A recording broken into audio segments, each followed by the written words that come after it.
Right now, an AI system inside Google is reading your emails, studying your calendar, mapping your daily movements, saving your photos, your voice recordings, your files. You did not agree to this the way you think you did. There was no big obvious button that said, yes, let an AI study my entire life. Well, it was switched on for you, quietly, by default, buried behind settings pages almost nobody reads. This video walks you through exactly what changed, exactly what Google's AI can now see about you, and exactly how to turn it off, step by step. So you're not lying awake tonight wondering how much of your life Google already knows. Let's start with the big picture, because this is not one small tweak. Google has been building an AI layer that connects the different corners of your digital life into a single system. Think about everything you already hand over to Google without a second thought. Your Gmail, where you write to your doctor, your boss, your kid's school, your bank, your calendar, which knows where you're supposed to be and when. Google Maps, which knows literally everywhere you have physically gone, how long you stayed, and how you got there. Google Drive, full of your documents. Google Photos, full of your face, your family's faces, your home, your receipts, your medical scans if you ever photographed one, and your browsing history, which knows what you searched for at 2 a.m. when you thought nobody was watching. For years, these lived in separate boxes. Google has now built a system rolled out to all US-based Google account holders that connects these boxes together into one predictive AI system. It reads your email. It studies your calendar patterns. It tracks your location history. It was flipped on for everyone, automatically, with no waitlist and no requirement to opt in first. If you have ever used Google Search, Gmail, Maps, or an Android phone, this system has very likely already been processing your data unless you went in and manually shut it off yourself. Most people have not done that because most people do not even know it exists. Let that sit for a second. No waitlist, no opt-in, just on. Here is why this is such a meaningful shift. Google has always collected a lot of data about you. That part is not new, and most of us made our peace with that a long time ago, whether we like it or not. What is new is the connecting of the dots. A search engine that only sees your search queries is one thing. A system that sees your search queries, your location history, your private emails, your calendar appointments, and your saved photos, and stitches all of that together into a single predictive profile of you is a very different thing. It is the difference between a stranger overhearing one conversation you had and a stranger following you around for a year, taking notes on everything you say and do, then using those notes to guess what you will do next, what you might buy next, what you might need reminded of, and yes, what ads you might respond to. And one conversation is nothing. A year of notes is a file on you. Privacy researchers have been blunt about what this means. Groups like the ACLU and the Electronic Frontier Foundation have argued publicly that a shift of this size and scope represents a material change in how Google handles your information. Their argument is not that Google broke a law necessarily. Their argument is that a change this significant should require real, informed, active consent from users. Not a setting that is turned on by default while you are asleep. Not a notice buried 3 menus deep. Real consent, the kind where you actually understand what you are agreeing to before it happens, not after. As of right now, no regulator has taken formal enforcement action against this specific system, but the Federal Trade Commission has publicly said it is watching how AI systems process personal data and has signaled that further guidance could come later this year. In other words, the referees are watching the game, but the game has already started, and you're already on the field whether you laced up your shoes or not. Now, let's get even more specific because there is a second, more recent change that makes all of this even more important to understand right now. In June of this year, Google quietly updated the privacy settings tied to its search services. The update came through, of all things, a routine customer email, the kind you might have skimmed for 5 seconds and deleted. Buried inside that update was a change that expanded what kind of data Google can store and use to train its AI models. And this time, it is not just text. It now explicitly includes media, images, files, audio recordings, video recordings. Here is what that means in plain terms. If you have used Google Lens to search for something by pointing your camera at it, if you have used Search Live to ask a question out loud, if you have used Google Translate and spoken into your phone to practice a language or translate a conversation in real time, all of that, the photo, the audio clip, the video, can now be saved and used to train Google's AI, unless you specifically go in and turn it off. This applies beyond just the main search bar too. It touches Google Maps, Google Shopping, Google Flights, Google Hotels, Google Translate, and Google News. Basically, if it lives under the search umbrella, this new rule can apply to it. The way this rolled out is a big part of why people are upset. The update introduced 2 new settings, and it split what used to be one simple setting, called Web and App Activity, into 2 separate things. There's now a setting called Search Services History, and a separate one for saved media. And critically, the new search data setting is turned on by default. That means if you previously went into your Google account and carefully turned off web and app activity because you wanted more privacy, that old adjustment no longer covers this new search setting. Google effectively created a new door into your data and left it propped open, even for people who had already locked the old doors. A journalist covering this for TechCrunch described it plainly. This was framed by Google as giving users more control over their saved history and personalized recommendations, but the practical effect was that people got opted into expanded AI training without a clear, upfront choice. A privacy lawyer speaking to HuffPost around the same time raised similar concerns, warning that this new search feature carries real risk for everyday users who have no idea it exists, let alone how to shut it off. So why is Google doing this? It is worth understanding the business reasons here, not because it excuses anything, but because it explains the pattern. Training a large AI model well requires enormous amounts of real, high-quality, human-generated data. Text is useful, but images, audio, and video are incredibly valuable too, because they teach an AI system to understand the messy, real world the way humans actually experience it, through sight and sound, not just words on a page. Every photo you search with Lens, every voice clip you speak into Search Live, every video you upload, is a tiny drop of training material that helps Google's models get better at recognizing objects, understanding speech, translating language, and predicting what people want. You are, in a very real sense, unpaid labor in the construction of Google's AI products, unless you opt out. This pattern is not unique to Google either, and it is worth zooming out for a moment to see it clearly. Across the AI industry right now, companies are under enormous financial pressure to make their AI products profitable, and user data has become one of the most valuable resources they have. Executives who built their careers in advertising and behavioral data at places like Meta and Instacart have been brought in at some of the biggest AI companies specifically to figure out how to turn free AI tools into profitable ones. The pattern that made those older platforms so profitable involved learning everything possible about users and using that knowledge to shape what people see, buy, and do. There are strong signs that same playbook is now being applied to AI assistants, chatbots, and search tools. Google's expanded AI training settings fit neatly inside that larger trend. It is not an isolated event.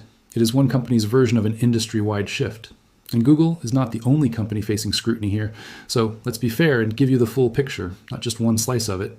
A separate and unrelated lawsuit was recently filed against Perplexity AI, a competing AI search company, accusing it of embedding tracking software that sent private user conversations to both Meta and Google, even when users had specifically turned on a privacy mode that explicitly promised no tracking at all.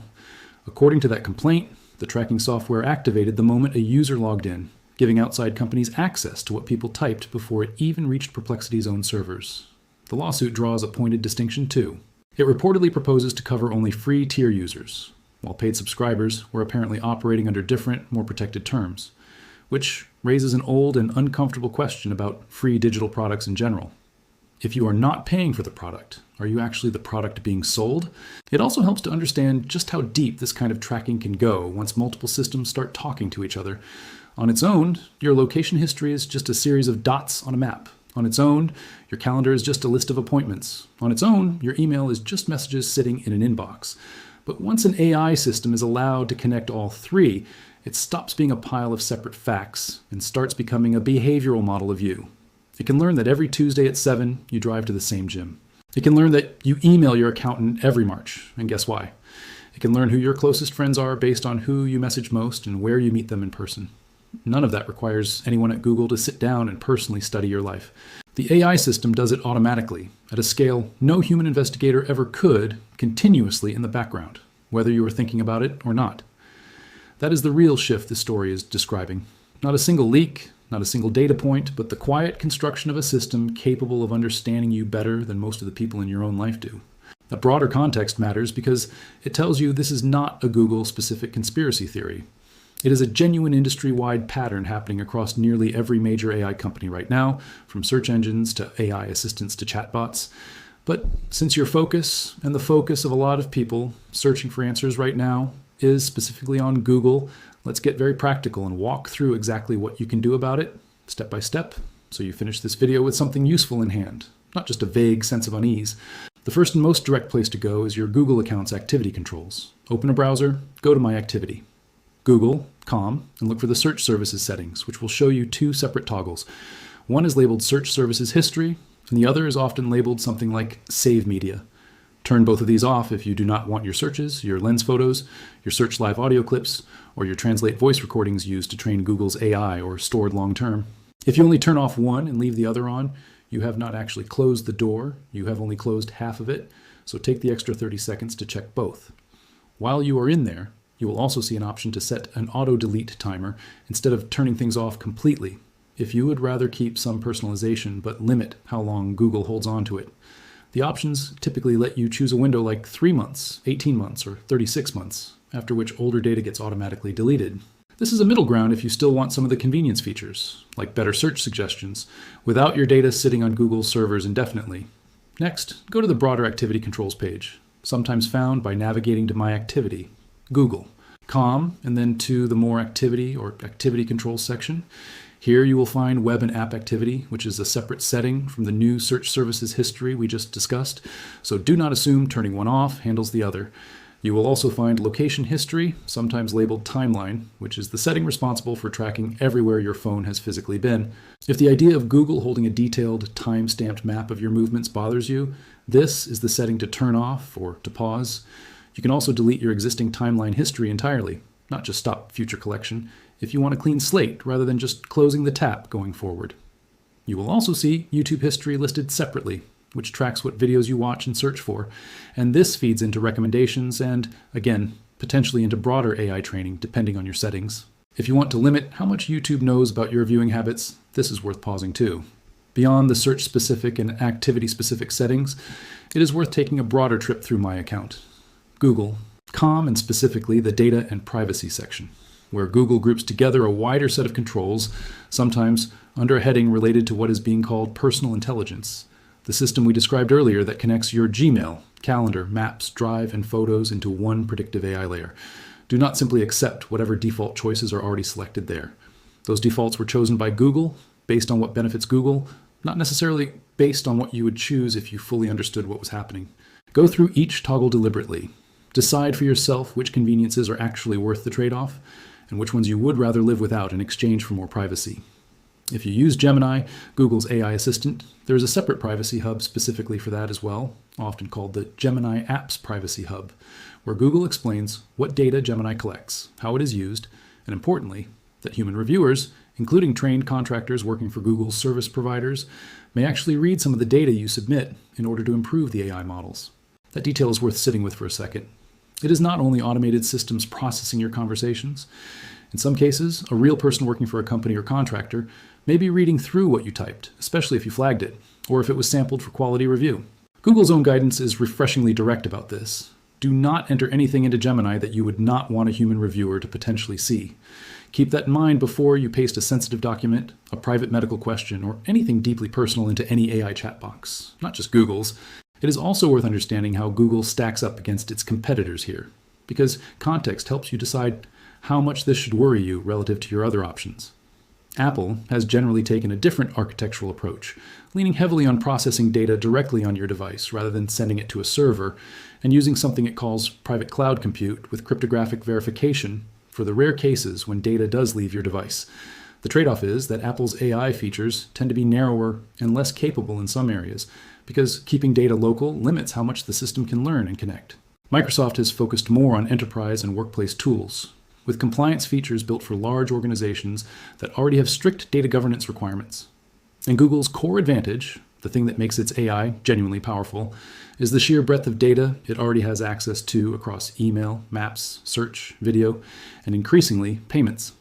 That breadth is exactly what makes Google's AI good at anticipating what you need. It is also exactly what makes the privacy stakes higher than almost anywhere else. There is also a financial angle worth understanding, because there was a real-world consequence attached to this data question just recently. France's competition authority fined Google 250 million euros for using news articles to train its Gemini AI system without getting permission from the publishers first. The case was specifically about copyrighted news content, not personal user data, but it shows regulators outside the United States are already willing to take real enforcement action against Google over how it feeds data into its AI systems. It suggests that the kind of scrutiny facing the personal data side of this story, the side that affects you directly, may not be far behind, especially in regions like the European Union, where privacy law tends to move faster and hit harder than it currently does in the United States. So where does that leave you practically right now, today? Here is the short version, distilled from everything above, so you can actually act on it instead of just feeling uneasy about it. Go to your Google account, find the search service's history settings and turn off both search history and saved media. Go to your broader activity controls and turn off or pause web and app activity if you want to limit general tracking. Go to your location history or timeline settings and pause it, and consider deleting your existing history if you want a clean break from the past. Check your YouTube history settings if video privacy matters to you. Visit the data and privacy section of your account and go through the personal intelligence related settings one by one, rather than accepting the defaults. And if you use Gemini specifically, remember that some of what you type may be read by a human reviewer. So treat it the way you would treat a conversation you are not fully sure is private, because right now it might not be.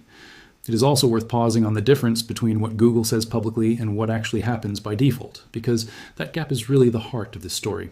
Publicly, Google talks about giving users more control and more choice. In practice, the actual behavior of these settings tells a different story. New settings arrive already switched on. Old privacy choices you already made get quietly narrowed in scope, so a setting you once trusted to cover everything now only covers part of what it used to. Announcements about major changes arrive through routine emails that look identical to 100 other emails you get from Google every month, rather than through a clear, unmissable notice that says, in plain language, we're changing what we do with your data. Here is exactly what that means. And here's how to say no. That gap between the language of choice and the reality of default consent is not unique to Google. But Google's scale makes it matter more, simply because so many people use its products every single day without a real alternative that offers the same convenience. Say more control, do more collection.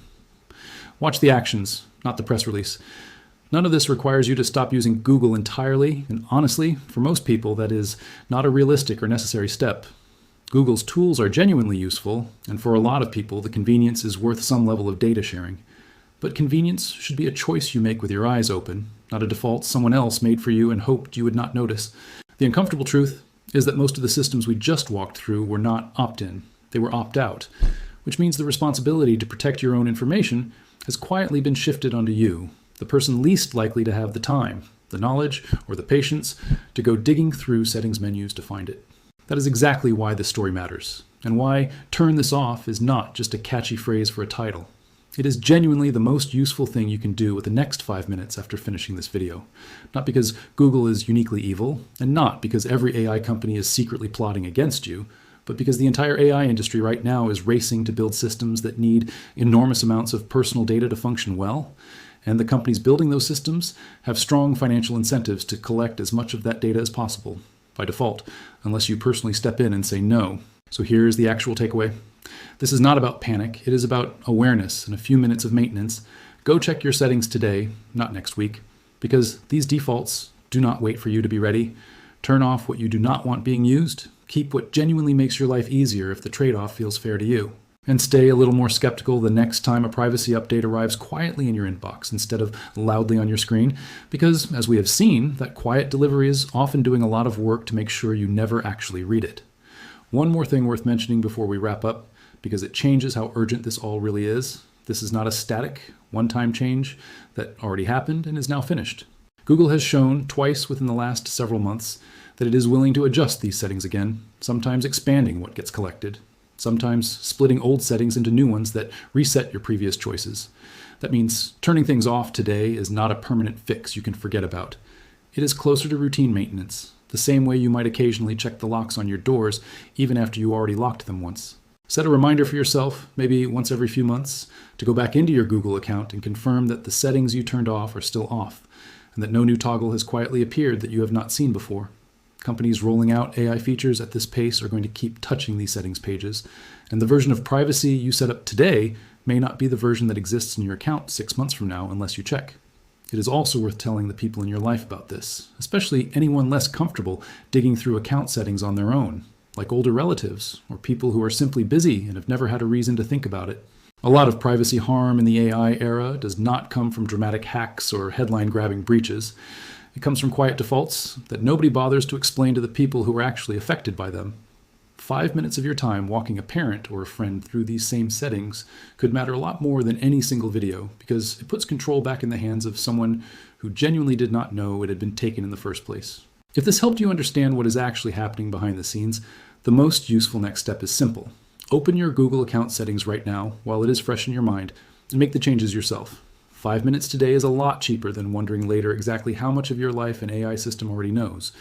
You don't need any special skill to fix this. Just go look, click the toggles, decide for yourself what you're comfortable sharing.